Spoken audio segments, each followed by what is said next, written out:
هر دما و له هر جای که له هرما کردستان حوالاتیان بریار دا بوده سینانا مافن خو پیشاندان انجام بدن خلک ناحیا شلا دزه با جوان خو پیشاندانا ددن گزربه اجاران هزن مناحیه قصد ناحیا شلا دزد کن و دکان و خارنگه و مارکت نوه ناحیه به بهان جورا جور با ماه پتر جروجه که دادخن و جیارا زوربه خلک اوه ناحیه لسر بازار یا کدی بیت ایکن بازار لسرانسری قضا آمیدیه خلق قصداوید کرد بلام اگر بردامی هنزن امنی قصداوی ناحیه دیکن و همی جها دادخن دی بیت اگر که هم خلک دی قصداوی بازاری نکن و هم جعالی درونی خلک اوه ناحیه بیزارد بن. و افریقا کردستان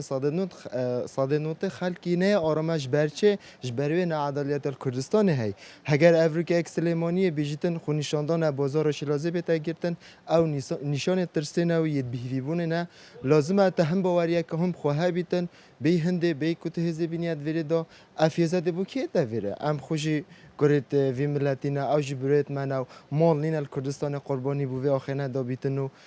ابخو اكيد هاتنا هذا تاثيره هي بس بطيبت يعني ندان راتبه يعني تاثيره مازن بما ندان راتبه و اف هذا جهان از بجم خلقي مخو مزاق و مظاهره و دشتانه ما خلقي بيگو آزادی و دموکراتی و راحتی و معاش و ده از نسبت خود بجم از خود کندارم راستی گل ضرر مدکت مادي ضرر مدكت معنوي مدكت يعني ساكي دل سليمانية مثلا مظاهراتك تشبيت دل فيري عم دكونت خوجرين ضرر مدكت چالاکوانه که جواکا سویل دور اوهی که دیارت که کل دورا بهدینان خلک شلا دزه پیشنگ بویا بودا خواست که ناما فراوای خو لورا زور جاران گنج دور ده نپالداج با انجامدان خو پیشاندانان لورا هزن امنی هر دما بریارا خو پیشاندانا بهتا کرن هزن امنی ناحیا شلا دزه دور پیشت کن.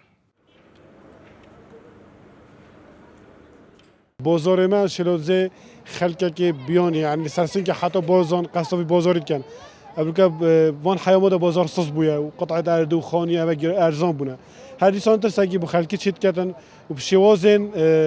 شوازن اكود بيجن وصانين يعني بشوازن لشکره که واسطن کو اول چنه برانبری جپک مازن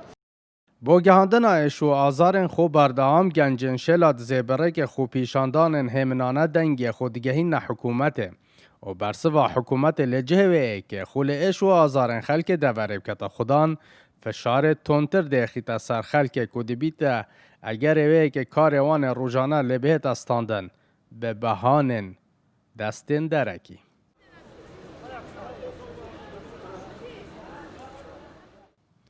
اسام عبدالرحمن بادینان ناحیا شلادزه